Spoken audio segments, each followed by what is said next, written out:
ધોરણ 9 વિજ્ઞાન ચેપ્ટર 6 પેશીઓ, જેમાં અગાઉ આપણે વનસ્પતિ પેશી વિશે માહિતી મેળવેલ છે. આજે આપણે પ્રાણી પેશી વિશે માહિતી મેળવીએ. તો સૌપ્રથમ પ્રાણી પેશી એટલે શું?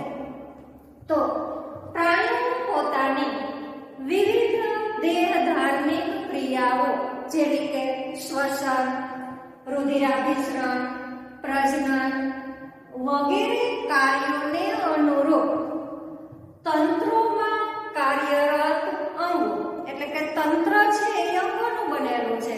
એટલે તંત્રોમાં કાર્યરત જે અંગો છે, આ જે અંગો જેના બનેલા છે એ જે પેશીઓ છે એના બનેલા અંગો છે. તો આ જે અંગો જેના બનેલા છે એ જે પેશીઓ છે એને પ્રાણી પેશી તરીકે ઓળખવામાં આવે છે. તો પ્રાણી પેશી જે છે એના મુખ્ય 4 પ્રકાર છે: અધિચ્છદીય પેશી, સંયોજક પેશી, સ્નાયુ પેશી અને ચેતાપેશી. પ્રાણી પેશીમાં આ 4 પ્રકાર વિશે આપણે વિસ્તૃત માહિતી મેળવવાની છે. જેમાં પહેલી છે અધિચ્છદીય પેશી. આ જે અધિચ્છદીય પેશી છે એના 4 પેટા પ્રકાર છે: સરળ લાદીસમ અધિચ્છદીય પેશી, સ્ત્રોત લાદીસમ અધિચ્છદીય પેશી, ઘનાકાર અધિચ્છદીય પેશી અને સ્તંભાકાર અધિચ્છદીય પેશી. તો સૌપ્રથમ આપણે અધિચ્છદીય પેશી જે છે એના લક્ષણો, સ્થાન અને કાર્યો વિશે માહિતી મેળવીએ. તો અધિચ્છદીય પેશી પ્રાણીના શરીરને ઢાંકતી કે બાહ્ય આવરણ સ્વરૂપે રક્ષણ આપતી પેશી જે છે એને અધિચ્છદીય પેશી તરીકે ઓળખવામાં આવે છે.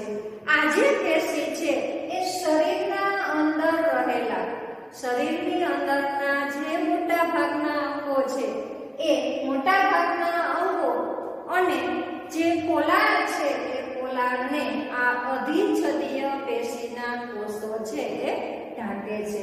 હવે એના લક્ષણો જોઈએ તો અધિચ્છદીય પેશીના કોષો એકબીજા સાથે ચુસ્ત રીતે, એકદમ ચુસ્ત રીતે જોડાઈને આચ્છાદિત આવરણનું નિર્માણ કરે છે. ત્યારબાદ બધી અધિચ્છદની નીચે જે બધી જ અધિચ્છદીય પેશી, જે આપણે 4 પ્રકાર ભણવાના છે, આ બધી જ અધિચ્છદીય પેશી છે એ અધિચ્છદીય પેશીની નીચે બાહ્ય રેસામય આધાર આપતી આધાર કલા હોય છે, જે અન્ય પેશીથી તેને અલગ કરે છે. જે આધાર કલા છે એ બીજી જે કઈ પેશીઓ છે એનાથી આ અધિચ્છદીય પેશીને અલગ કરે છે. અધિચ્છદીય પેશીના જે કોષો છે એમની વચ્ચે સિમેન્ટ દ્રવ્ય ખૂબ જ ઓછી માત્રામાં જોવા મળે છે. હવે આ જે અધિચ્છદીય પેશીના કોષો છે એમની વચ્ચે આંતરકોષીય અવકાશનો અભાવ હોય છે, એટલે કે આંતરકોષીય અવકાશ જોવા મળતો નથી.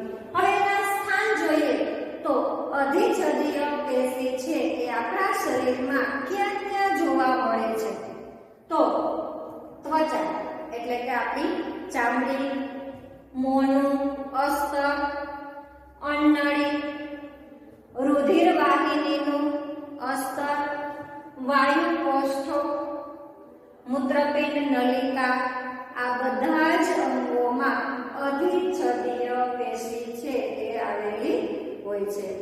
હવે એના કાર્ય જોઈએ તો અધિચ્છદીય પેશીના જે કોષો છે એ કોઈ પણ પદાર્થ જે છે એ શરીરમાં પ્રવેશે કે શરીરની બહાર નીકળે તો આ જે અધિચ્છદના કોષો છે એ અધિચ્છદના કોષોના સ્તરમાંથી આ પદાર્થોને પસાર થવું પડે છે.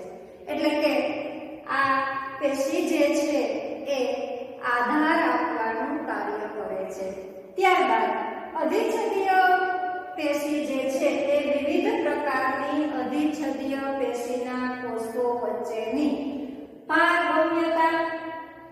બાહ્ય વાતાવરણ અને શરીર તેમજ શરીરના વિવિધ અંગો વચ્ચે પદાર્થોની આપ-લેમાં મહત્વની ભૂમિકા ભજવે છે. શરીરના અંગો વચ્ચે જે કંઈ પદાર્થોની આપ-લે થાય છે એ આપ-લે માટે આ અધિચ્છદીય પેશીના જે કોષો છે એ મહત્વની ભૂમિકા ભજવે છે.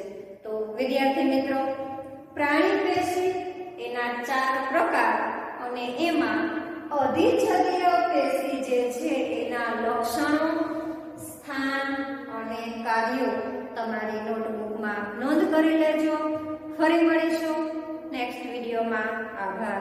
જો તમને વિડીયો ગમે તો લાઈક, શેર એન્ડ સબસ્ક્રાઇબ કરજો.